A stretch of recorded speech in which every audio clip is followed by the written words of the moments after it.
ओम नमो भगवते वासुदेवाय। ओम नमो भगवते वासुदेवाय।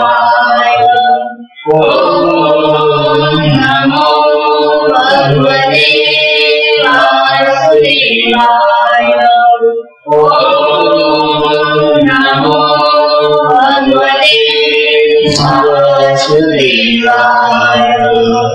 ओम नमो भगवते वासुदेवाय। श्री सद्गुरुनाथ महाराज की जय। अवधूत चिंतन श्री गुरुदेव दत्त। परम पूज्य श्री सद्गुरु स्वामी सुखदेव महाराज की जय।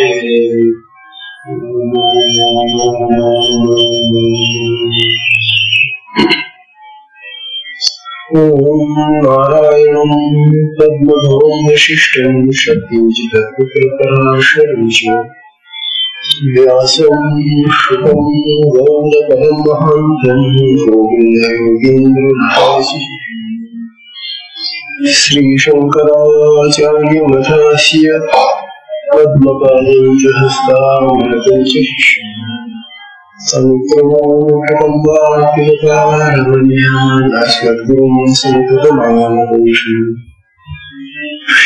स्मृतिपुराणानामालयं करुणालयं नमामि भगवत्पादं शङ्करं लोकशङ्करं। शङ्करं शङ्कराचार्यं केशवं बादरायणं सूत्रभाष्यकृतौ नित्यं शुद्धं निराभासं निराकारं निरञ्जनं नित्यबोधं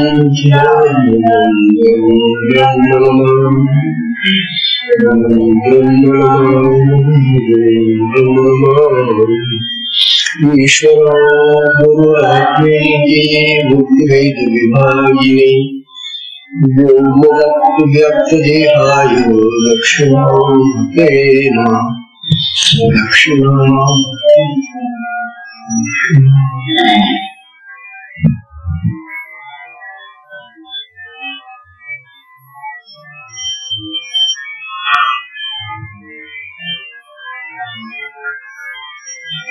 श्री सद्गुरु महाराज की जय।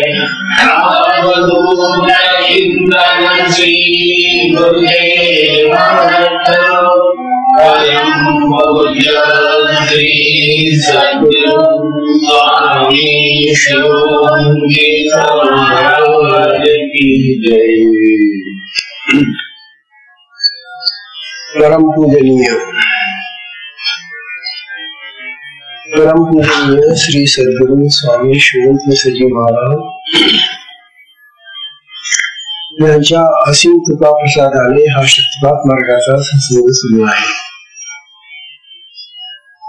सत्संगामध्ये कालपर्यंत आपण ज्ञान मार्गाच्या ज्या 7 भूमिका आहेत त्यांचा विचार केला। अर्थात विषय अतिशय आनंदाचा तर आहे, परंतु तो अनुभवाचा नव्हता। त्यामुळे पुष्कळ वेळा ते ऐकून आपल्याला आपल्या चित्तामध्ये ते बसत नाही। तथापि मी सगळ्यांनी त्या भूमिका ऐकून घेतल्या, तुमचं कौतुक। जे आपल्याला अनुभवाला आलेले नाही आणि ज्याच्याबद्दल आपण ऐकलेले नाही अशी गोष्ट कोणी सांगतोय आणि ती आपण मोठ्या आनंदाने ऐकतो, हा खूप मोठेपणा आहे श्रवण करण्यानंतर। असो, कालपर्यंत आपण फार मोठा उच्च दर्जाचा असा विषय घेतलेला होता। आता थोडं खाली येऊया। हा विषय आता सोपा असला तरी अत्यंत लाभदायक आहे। विषय कठीण आहे का सोपा आहे याला महत्व नाहीये, तो आपल्या किती पचनी करतो आणि आपल्याला किती फायदा देतो हा महत्वाचा भाग आहे. आजचा विषय आहे सद्गुरु श्री सद्गुरु कृपेने प्राप्त झालेली स्थिती. आता ज्यांना ज्यांना असे सद्गुरु प्राप्त झाले आणि त्या सद्गुरूच्या कृपेने त्यांना जी अवस्था प्राप्त झाली तिचं वर्णन आता या सगळ्या विषयामध्ये आहे.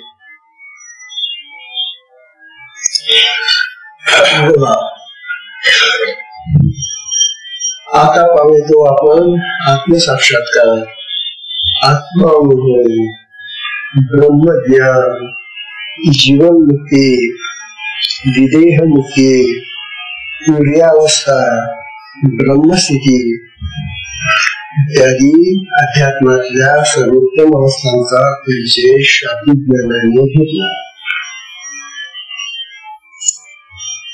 या ज्या निळ्या प्रकारच्या शब्दांनी वर्णन केलेल्या अवस्था आहेत त्या अवस्था आम्ही शाब्दिक ज्ञानाने घेतलेली आहे. तथापि ज्या महात्म्यांना या अवस्थांचा प्रत्यक्ष अनुभव आलेला होता व तो इतरांना यावा या कळकळीने मिळणे,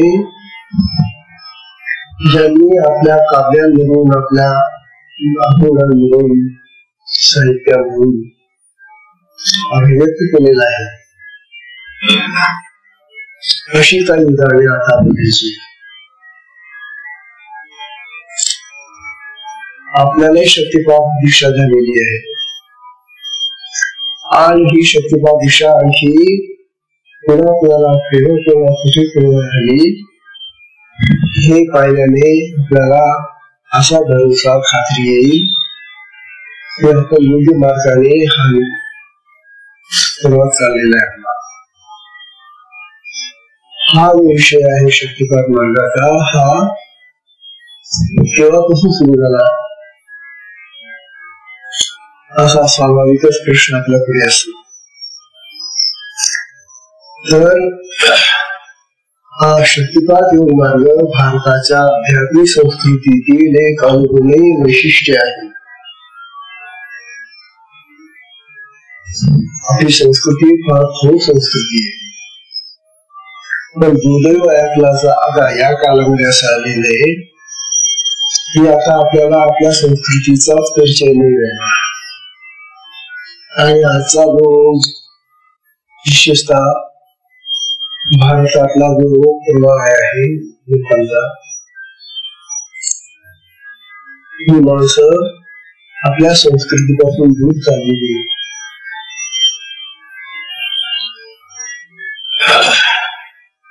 या मार्गाच्या अपूर्वतेनेच या मार्गाला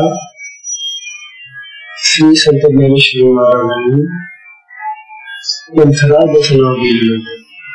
पंथराज म्हणजे पंथांचा राजा. पंथ म्हणजे मार्ग. हा शक्तिपात मार्ग सगळ्या पंथांचा राजा आहे, सगळ्या साधनेचा राजा आहे, राजमार्ग आहे.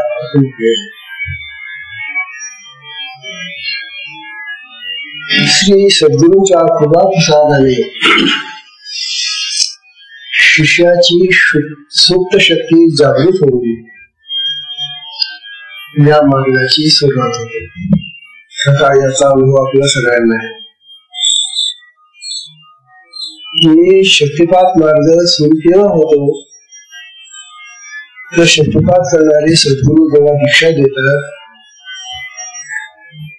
तेव्हा त्या दीक्षेनंतर हा मार्ग सुरू होतो. त्याच्या अगोदर तिथे जरी या मार्गाचं आपण शाब्दिक ज्ञान मिळवलं तरी चालतं. वाचन श्रवण शाब्दिक ज्ञानानं त्या मार्गाचा अनुभव येतो. म्हणून सद्गुरूंची दीक्षा झाल्यानंतरच या मार्गाची खरी सुरुवात होते, खरा अनुभव त्यांनी मिळाला.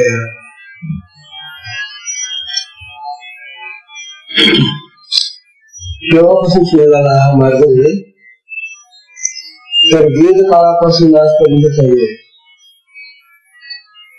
काही आजकालचा मार्ग नाहीये, अशी सनातन मार्ग आहे हा. परंतु या मार्गाबद्दल आज लोकांना फार कमी ज्ञान माहिती आणि त्याची अनेक कारणे असू शकते. परंतु वैदिक काळापासून चालू केलेला हा मार्ग आहे. अनेक अवतारी विभूतींनी सुद्धा शक्तिपाताच्या दीक्षा घेतलेली आहे. अवतारी ज्याला आम्ही अवतार म्हणतो, तसे रामकृष्णांनी अवतारी सत्पुरुष जे दिले आमच्याकडे, त्यांनी सुद्धा याच मार्गाची आपल्या सद्गुरूकडून दीक्षा घेतली. त्यानंतर अनेक ऋषी, मुनी, संत, महंत, अनेक ब्रह्मचारी, अनेक सत्पुरुष यांनी हा शक्ती मार्गाचा, शक्तिपात मार्गाचा अनुभव घेतलेला आहे. आणि या मार्गाने अनेकांनी आत्मज्ञान, ब्रह्मज्ञान, जीवनमुक्ती साधलेली आहे. तेव्हा हा जो मार्ग आहे आतापर्यंत चालत आलेला, या मार्गाने अनेकांचा उद्धार झाला, अनेकांना सद्गती मिळाली. मग आता तुम्हाला ते उदाहरण सांगतो कुठे तुम्हाला काही प्रमाण आहे का, आधार आहे का? वेदामधून चालू केलेला हा मार्ग आहे. कशावरून? अथर्व वेदामध्ये सांगितलेली. अथर्व वेदातील ब्रह्मा प्रकरणामध्ये ते जे अथर्वण ऋषी होते, त्या अथर्वण ऋषींनी दीक्षेचे आणि प्रकाशन केले. म्हणजेच करावं लागेल जे जेव्हा एखाद्या ऋषी त्या काळामध्ये या शक्तिपाताचं वर्णन करतो, तेव्हा हा मार्ग किती जुना आहे हे तुम्हाला म्हणजेच करावं लागेल. मग ऋषी काय म्हणतात, यत्र ब्रह्मविदो यत्र ब्रह्मविदो दीक्षया सह ब्रह्मा तत्परमेतु ब्रह्मा ब्रह्म उदाहरणे. ऋषी ब्रह्मदेवाला काय सांगतात? ब्रह्मदेव सगळ्यांचा निर्माता आहे ना, सगळ्यांना बनवणारा, घडवणारा ब्रह्मदेव. म्हणून ऋषी त्या ब्रह्मदेवालाच प्रार्थना करतात, हे ब्रह्मदेवा, ज्या ठिकाणी सगळे ब्रह्मज्ञानी जातात, तत्र ब्रह्मविदो यांची. ब्रह्मविद म्हणजे ब्रह्माला जाणणारा, आपल्याला जाणणारा, आपल्याला जाणणारा, ब्रह्माला जाणणारा ब्रह्मविद ज्या ठिकाणी जातो, कशाने जातो? दीक्षया दीक्षा घेऊन त्यानंतर तप करून, म्हणजे ती जी दीक्षा आहे त्या दीक्षेची साधना करून ज्या ठिकाणी तो पोहोचतो, तो ब्रह्मविद, हे ब्रह्मदेवा मला घेऊन चल, म्हणजे त्या ठिकाणीच मला घेऊन जा, त्या ब्रह्मस्वरूपामध्ये मला घेऊन चल. ब्रह्म तुम्ही हे ब्रह्मदेव, मला ते ब्रह्म दे, मला ते ब्रह्म दे, मला त्या ब्रह्माचा अनुभव द्यायचा. तसं ऋषी अथर्व वेदाने सांगितलेले ब्रह्मदेवाला. तेव्हा ही जी दीक्षा आहे आणि ती दीक्षेची साधना आहे, हे फार प्राचीन आहे. तेव्हा ऋषी काय सांगताय, दीक्षा आणि पताने जेथे ब्रह्मज्ञानी जातात, तेथे ब्रह्मा मला घेऊन जावं, आणि हे ब्रह्मा मला ज्ञान दे, ब्रह्मज्ञान दे. ऋषी ब्रह्मज्ञानाची अपेक्षा तो ऋषी करतायत. त्याला अथर्व वेदामध्ये पुराणांमध्ये तर खूप चाललेल्या त्या गोष्टी. पुराणातील वेदांनी आपले जे वेद महर्षी व्यासांनी लिहिलेली अशा पुराण व्यासांनी सुद्धा खूप लिहिलेले आहे बाबतीमध्ये. आपण थोडीच एक तेव्हा पूर्वपुराण लिहिलेलं.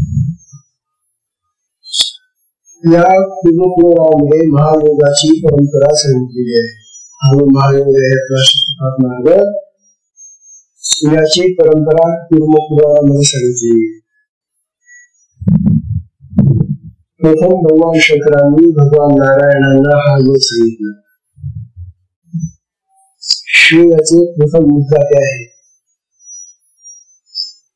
तेव्हा हा योग नारायणांना सांगितला आणि त्यांना दिव्य आनंद स्पर्श दिला. हा स्पर्श योगाने होणारा स्पर्श शक्तिपात योगाचा प्रकार आहे. दिव्य आलिंगन दिलं.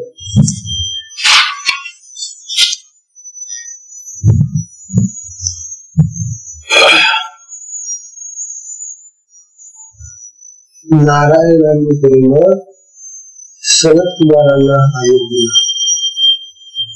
सनत कुमार हे ब्रह्मदेवाचे माणूस होते. 4 ब्रह्म होते. त्या सनत कुमारांना नारायणाने हा योग सांगितला. महर्षी पुनः होऊन गेले त्या काळामध्ये.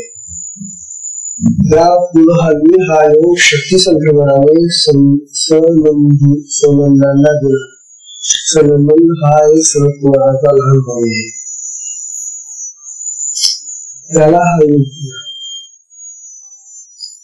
हाच योग पुढे पुनःनी गौतमाला दिला. गौतम ऋषी गेले.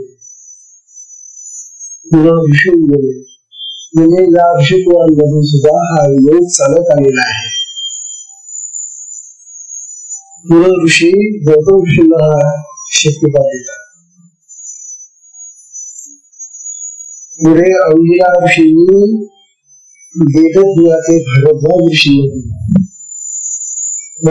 भारद्वाज ऋषी, अंगिरा ऋषी हे अति प्राचीन ऋषी थे. सप्तर्षीपैकी काही ऋषी थे. ह्या ऋषींना सुद्धा हा योग विचलित होता. या योगाने विषय झालेले आहे. योगीराज सिद्ध कपिल मुनींनी योगी पंचशिखाचार्यांना दिला. कपिलांनी पंचशिखाचार्य नावाचे जे ऋषी गेले महान त्या ऋषींना हा योग दिलेला आहे. आणि नंतर मग द्वापार कालामध्ये हे सत्ययुग आणि त्रेतायुगातून झालेले. त्यानंतर आपण आता द्वापर कालात येतो. द्वापारमध्ये भगवान श्रीकृष्णांनी अर्जुनाला हा योग दिलेला.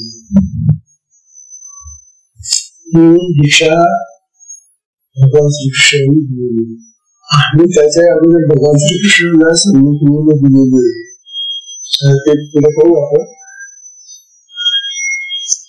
तेव्हा भगवान श्रीकृष्णांनी अर्जुनाला दिला. त्याच्या अगोदर प्रभू रामचंद्र दिले. भगवान श्रीकृष्णाच्या अगोदर रामचंद्र भगवान झाले. प्रभू रामचंद्राला वशिष्ठ ऋषींनी हा शक्तिपात योग दिलेला आहे. शक्तिपात योगाची दीक्षा दिलेली आहे.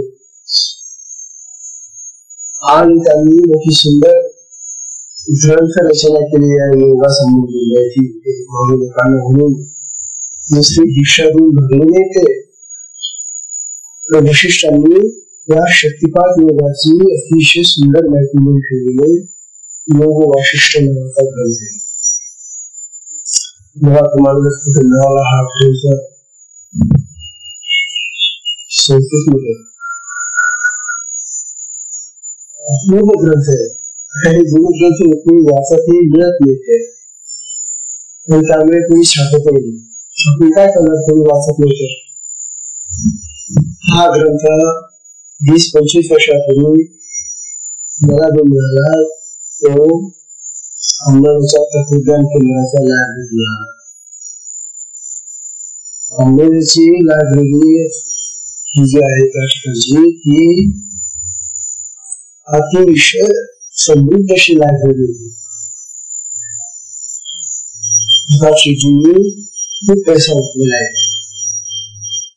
आणि जुने असे ग्रंथ जमा करून त्याला लागू करले. महाराज ग्रंथ म्हणून काय उपयोग? कपाटांमध्ये ते आता जीर्ण झालेले सोडून गेले होते. त्यांचा वार्षिक वर्गच नष्ट होऊन गेला ना. त्यामुळे हे अति उत्तम असे जे ग्रंथ आहेत ते ग्रंथ आज लोकांना खायला मिळतो असं मिळणार जर मिळाला कदाचित तो वापर करू अवश्य.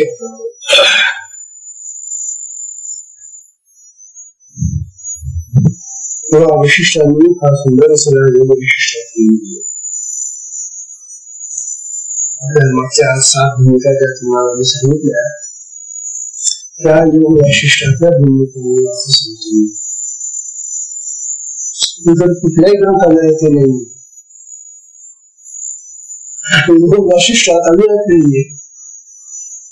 त्या काळी 20-25 वर्षापूर्वी जो दाखवले होते ते कुठेतरी गोष्टी पण मला सांगतो तुम्हाला सांगितली.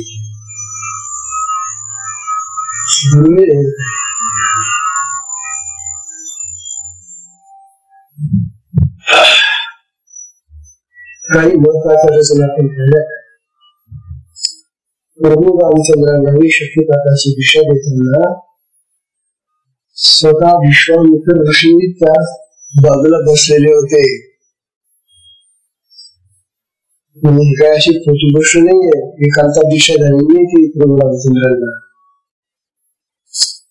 तर त्यावेळेला विश्वामित्र ऋषी आलेले होते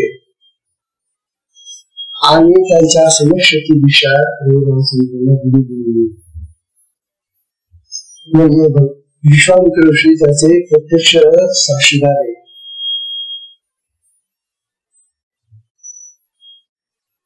वशिष्ठांची आणि शक्तिपाताची स्तुती करताना ते विश्वामित्र त्यांनी दिशा घेतली नव्हती, पण त्या दिशेच्या वेळेला ते हजर होते प्रभू रामचंद्राच्या. आणि त्या दिशेने प्रभू रामचंद्रांना कोणती अवस्था आली, कशी अवस्था आली, काय झालं त्यांनी प्रत्यक्ष डोळ्यांनी पाहिलं होतं ना. आणि म्हणून विश्वामित्रांनी त्याचं वर्णन केलेलं हे वर्णन असेल फार दुर्मिळ आहे. विश्वामित्र ऋषी म्हणतात, हे वशिष्ठ महाभाग, हे वशिष्ठ महाभाग ब्रह्मपुत्र महान अशी. वशिष्ठ हे ब्रह्मदेवाचे पुत्र होते. हे आणखी कळलं आपल्याला. मानसपुत्र जसे संकादिक ऋषी होते ना तसे हे वशिष्ठही ब्रह्मदेवाचे मानसपुत्र होते. म्हणून विश्वामित्र त्यांना म्हणतात, हे वशिष्ठ महाभाग ब्रह्मपुत्र महान अशी. तो ब्रह्मदेवाचा महान पुत्र आहे, मोठा पुत्र आहे. गुरुत्व शक्तिपातेन पुन्हा शब्द वापरलेला आहे. गुरुत्व शक्तिपातेन तत्क्षणादेव दर्शितम्.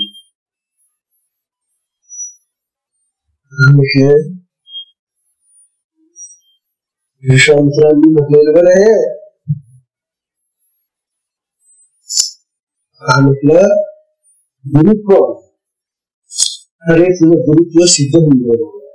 हे वशिष्ठा, ब्रह्मदेवाच्या महापुत्रा, तू शक्तिपात्राने तत्क्षणात तुझं गुरुत्व सिद्ध करून तू खरा गुरु आहेस. कारण त्या रामचंद्रांना दिशा झाल्याबरोबर त्यांना अनेक प्रकारच्या क्रिया, अनेक प्रकारचे अनुभव आलेले आहेत.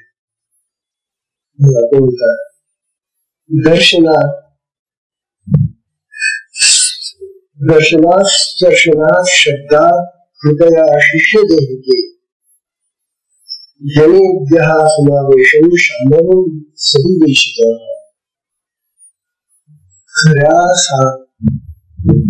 खऱ्या सद्गुरूंचं वर्णन विश्वामित्र ऋषी करून राहिले. वैशिष्ट्यांचं वर्णन करताय. हे वैशिष्ट्य तू काय केलं? त्या प्रभू रामचंद्राकडे पाहिलं, कारण त्याला प्रभू म्हणत नव्हते, त्यांना रामच मिळत होते. त्या रामांकडे पाहिलं तू दर्शना, स्पर्श दिला, हात ठेवला, शब्दात मंत्र दिला. कृपया म्हणजे दीक्षा. कृपया शिष्य देहते, त्या शिष्याच्या देहामध्ये तू शक्तीनं संक्रमण करून जनेभ्या समावेशन, तू त्याच्यामध्ये समाविष्ट ही शक्ती तू शक्तीत संक्रमण केलं. त्याच्या तशाने दर्शना, स्पर्शना, श्रद्धा, कृपया म्हणजे विषय शक्ती पाठवली. त्याच्या जनेभ्या समावेशन शांभवम सविवेशित. शंभू शब्द शांभवम, ही शांभवी शक्ती तू त्याला मला दिली. आणि तेच खरा देशिक म्हणजे सद्गुरु. देशिक शब्द आपल्या गुरुगीतेचे आलेला आहे. तेव्हा हा देशिक शब्द काही गुरुगीतेमध्ये आणण्यासारखा नाही. तो किती जुना आहे. तेव्हा शांभवम सविवेशिता, देशिका म्हणजे सद्गुरु. या दोन शब्दांचा अर्थ असा आहे. हे महाभाग ब्रह्मपुत्र विशिष्टा, तू भाग थोर आहेस. तू भाग थोर आहेस. वर सांगितल्याप्रमाणे अनुग्रहयुक्त दृष्टी टाकून शक्तिपाताने शिष्याला प्रमोदित करून तू आपले गुरुत्व म्हणजे शिष्य उद्धाराचे सामर्थ्य आताच्या आता मला दाखवलं. म्हणजे रामचंद्रांना दीक्षा देताना विश्वामित्र सगळं पाहत होते ते, आणि मग त्याची खात्री झाली की खरोखर ही जी दीक्षा आहे ती पूर्ण दीक्षा आहे. या रामाला ती ब्रह्मस्वरूप करून टाकलं. आताच्या आता मला दाखवलंय स्पर्श शब्द किंवा कथा दृष्टी. त्याच्या योगाने जो शिष्याच्या देहात शंभूचा म्हणजे शक्तीचा, शांभवी शक्तीचा समावेश करतो. शिष्याची कुंडलिनी शक्ती जागृत करून षटचक्रांचा भेद करून ब्रह्मरंध्रात राहणाऱ्या परमेश्वराशी शक्तीचे ऐक्यभूत होऊन जीवाचे जीवत्व नसे करून त्याला प्रमुख प्राप्त करून देणारा शक्तिपात करतो तोच खरा सद्गुरु होय. खऱ्या सद्गुरूचं वर्णन विश्वामित्र ऋषींनी केलेले आहे. आता तुम्ही या गोष्टी खोट्या कशाच म्हणाल आणि प्रतिशत घडा नाही ती. तेव्हा खरा सद्गुरू जो असतो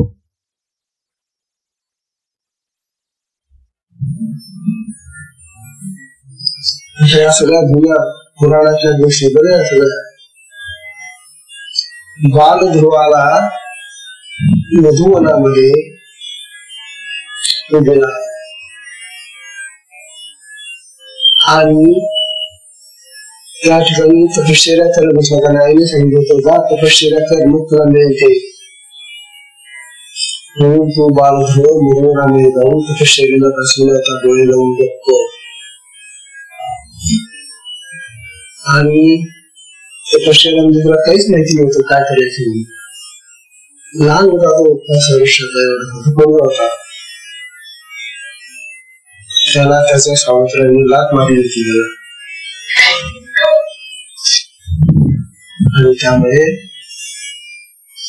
आईने सांगितलं की तू आता भगवंताची उपासना कर तपश्चर्या कर आणि म्हणून तो मनामध्ये निघून गेला आणि मनामध्ये बसून तो तपश्चर्या करत बसलेला होता. तेव्हा महाविष्णू विष्णू भगवान त्या ठिकाणी आले. त्या कोवळ्या वयामध्ये हा मुलगा उन्हातानामध्ये एकटा बसलेला आहे हे पाहून भगवान विष्णूला दया आली आणि ते साऱ्यानंतर त्याच्या डोळे उभे राहिले. त्याने डोळे गच्च बंद करून ठेवलेले होते. तेव्हा त्याला काय करावं आपल्याकडे पाय सुद्धा नाहीये म्हणून भगवान विष्णूने आपल्या हातातला जो शंख होता तो शंख त्याच्या गालाला लावला. शंखाचा स्पर्श केलेला आहे त्याला.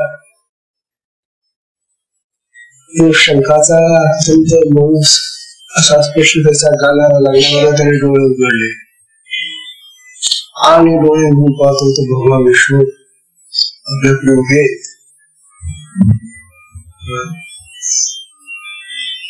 शंखाने स्पर्श केला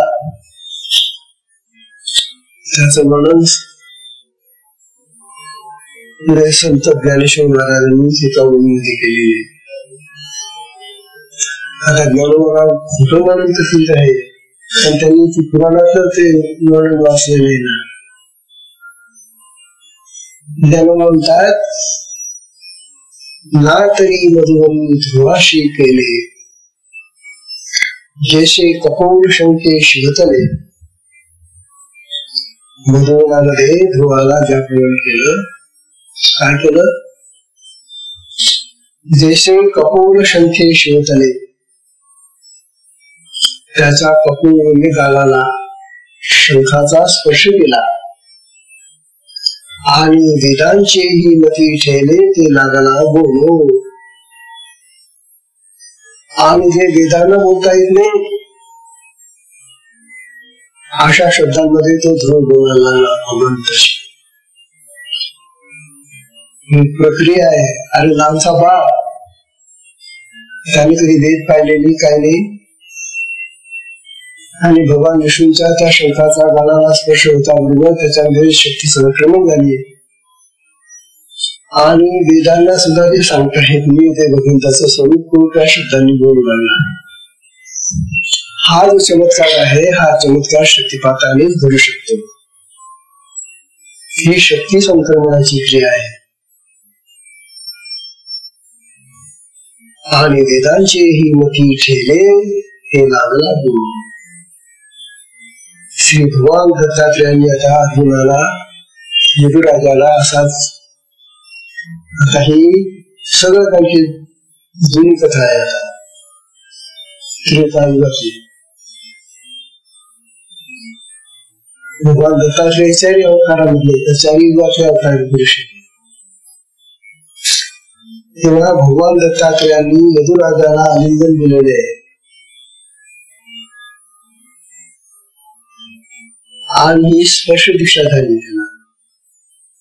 अशा महात्म्याचं शरीराचा स्पर्श होणं हाताचा स्पर्श होणं आलिंगन देणं त्यामुळे स्पर्श दीक्षा होते. आलिंगन देऊन स्पर्श दीक्षा कशी दिली आणि आत्मबोधाचा अनुभव कसा दिला याचे सुंदर वर्णन श्री संत एकनाथ महाराजांनी केले. एकनाथ महाराज हे दत्तोपासना करणारे संत. जनार्दन स्वामी त्यांचे मुख्य गुरु, त्यांचे गुरु जनार्दन स्वामी आणि जनार्दन स्वामीचे गुरु दत्त भगवान, अशी ती परंपरा होती. तेव्हा नाथांनी हा प्रसंग हा सुंदर वर्णन केलेला आहे. तेव्हा यदुराजाला दत्तात्रयांनी स्पर्श दीक्षा कशी दिली आणि आत्मबोधाचा अनुभव कसा दिला याचे सुंदर वर्णन नाथांनी यदुर्वधी संवादात पूर्वीप्रमाणे केलेले आहे. बघा हे हा संवाद तर वाचूया, काय आनंद आहे बघा. आनंद देणारे कोण आहेत? भगवान दत्तात्रय. आणि ज्याला आलिंगन केलं जात आहे तो यदुराजा आहे.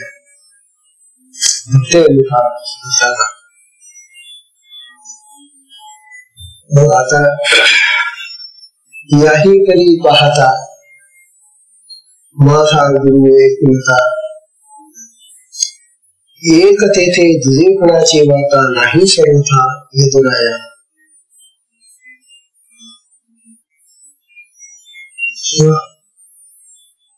माझे गुरु म्हणे एकच येते दत्त. याही करी पाहता माझा गुरु एकता, माझा गुरु एकच आहे ना. तेथे दुजेपणाची वार्ता नाही सर्वथा यदुराजा.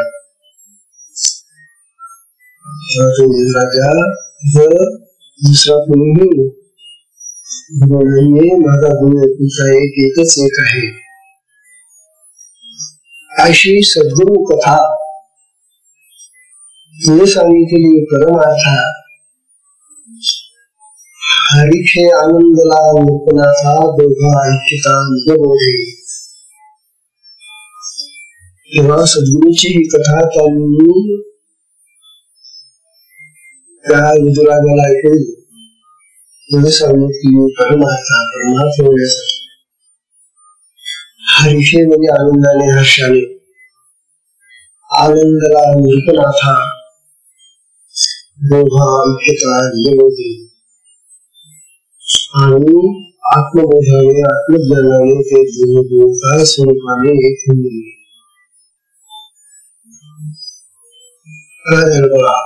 जीवी जीवा पडली विषी. जेव्हा दत्तात्रयांनी त्या यदुला आलिंगन दिलं तेव्हा जीवा जीवी पडली विषी आनंदे वसंतली सृष्टी. अरे जेव्हा त्या भगवान दत्तात्रयांनी यदुराजाला आलिंगन दिलं निश्चित मारली त्यावेळेला इतका आनंद तो ओसंडत होता म्हणे सृष्टीमध्ये. इतका आनंद झाला त्या यदुराजा. तेने वाचेशी पडली बेलवटी दोन पराठी विसरला. काय बोलाचा इतका आनंद झाला त्याच्या अंतःकरणामध्ये त्या आनंदाने त्याची बोबडी ओढून गेली. त्याला बोलता येईल काय करू, कसं सांगू मी, कोणता आनंद मला झालेला, कसा झाला, किती झाला, हे वर्णन करता येईल त्या यदुराजाला. हरिहू न संतवे हृदय भूमी तो हर्ष. हरिहू म्हणजे हर्ष. तो हर्ष त्याच्या हृदय भुवनामध्ये साठलेला ओसंडू लागला आनंद. हरिहू न संतवे हृदय भूमी बाहेर ओसंडे स्वेदे जेवी. ज्याप्रमाणे आपल्या अंगाला घाम येतो आणि ते घामाच्या दिवशी आपल्या अंगातून धारा चालतात त्याप्रमाणे त्याच्या अंतःकरणावरून तो आनंदाचा ओघर बाहेर पडू लागला. आनंद घन ओळला नयनी स्वानंद जीवनी वर्षितो. तो आनंदाचा वर्षाव त्याच्यामध्ये सुरू झालेला. आनंद घन म्हणजे आनंदाचा मेघ. आनंद घन ओळला नयनी स्वानंद जीवनी वर्षितो. त्याच्या डोळ्यातून आनंदाचे अश्रू सुरू झालेले राजा यदूची. तुटली अहंकाराची बेडी. हा संपला त्याचा अहंकार समाप्त होऊन गेला. काय परिवर्तन झालं यदुराजामध्ये. त्या यदुराजाचा अहंकार समूळ नष्ट होऊन गेला. त्यांनी अहंकाराची बेडी पावली भवानो बैलथडी. भवानो म्हणजे हा संसार रूपी समुद्र.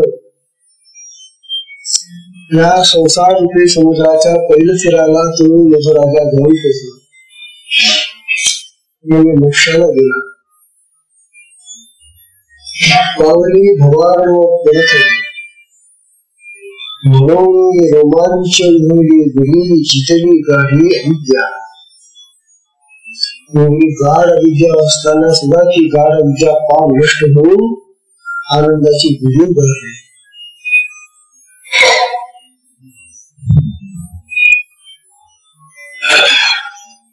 समूळ देहभाव बळाला. त्या आलिंगनाने त्या यजुराजाचा देहभाव पूर्ण दिला बळाला. या लागी गात्र कंपून सकाकला. त्याचा देहभाव कळाल्यामुळे त्याची सगळी गात्र आता संपू लागली. कारण त्यांच्यामध्ये शक्तीचं तेज, आत्म्याचं तेज पसरले होतं. संकल्प विकल्प निमाला मनीषी द्वारा विनोद. त्याचे संकल्प आणि विकल्प पार समाप्त झाले आणि त्याचा मनोरथ मनोराज्य मन करण्याचा स्वभाव पार निघून गेला. जीवभाव उचिता गदुरी अर्पिला गुरु रहा. हे चिन्ह बाहेरी तत्वता दावी सर्वथा जाणली. मधुने आपला जीव भाव भगवंताला गुरुदेवाला दत्तात्रयांना अर्पण करून टाकलेला आणि त्याच चिन्ह त्याच्या शरीरावर प्रत्यक्षात दिसत होत. तो अद्भुत गान दत्तात्रेय येणे अलुमिनी यजुराया. या भगवान दत्तात्रयांनी त्या यजुराजाला आनंद मिळवण्याची मागणी होती. निज रूपाचा बोध त्याला अनुभवाला दिला आणि त्याला निजबोध म्हणजे आत्मबोध दिला. आत्मबोधाचा अनुभव आणून दिला दत्तात्रय भगवंतांनी. दत्त भगवान काय करतात, सर्वांनी ते दत्त भगवान आपल्या आश्रमामध्ये बसलेले त्याचं दर्शन ते घेतलं. कमीत कमी या भगवान दत्तात्रयांनी यजुराजाला हा प्रत्यक्ष साक्षात्कार घडवलेला आहे. असे भगवान दत्तात्रय याच मार्गातले, कारण त्यांनी सगळ्या नाथांचे ते गुरु आहे. आदिनाथापासून ते जेवढे नाथ संप्रदायामध्ये महात्मे होऊन गेले त्या नाथांचे गुरु दत्तात्रय. तेव्हा हे भगवान दत्तात्रय अनेक मार्गांचे गुरु आहे बरं. तेव्हा हे जे आपण आता म्हणून ऐकलं एकनाथ महाराजांनी केलेलं ते गद्यात गुरु. हे यजुराजा अशा रीतीने पाहिले म्हणजे माझा गुरु एकच एक आहे. तेथे विजयपणाची वार्ता नाही. सद्गुरूंची कथा मी तुला परमार्थ प्राप्तीसाठी सांगितलेली आहे.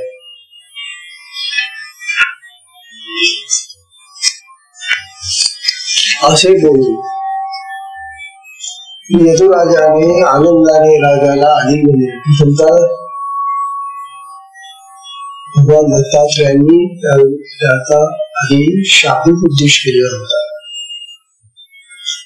परंतु शाब्दिक उपदेशाचा कुठला परिणाम त्याच्या शरीरावर दिसला नाही आणि तो दिसत नाही. पाहतो किती प्रवचन ऐका काही गायचा, म्हणून शाब्दिक प्रवचनाचा काही उपयोग नसतो. म्हणून दत्तात्रयांनी आधी यजुराजाला शाब्दिक उपदेश केलेला आहे आणि जेव्हा काहीच परिणाम त्याच्यावर दिसत नाही तेव्हा राजाला आलिंगन दिलं. आत्मज्ञानाने ते दोघेही तद्रूप झाले.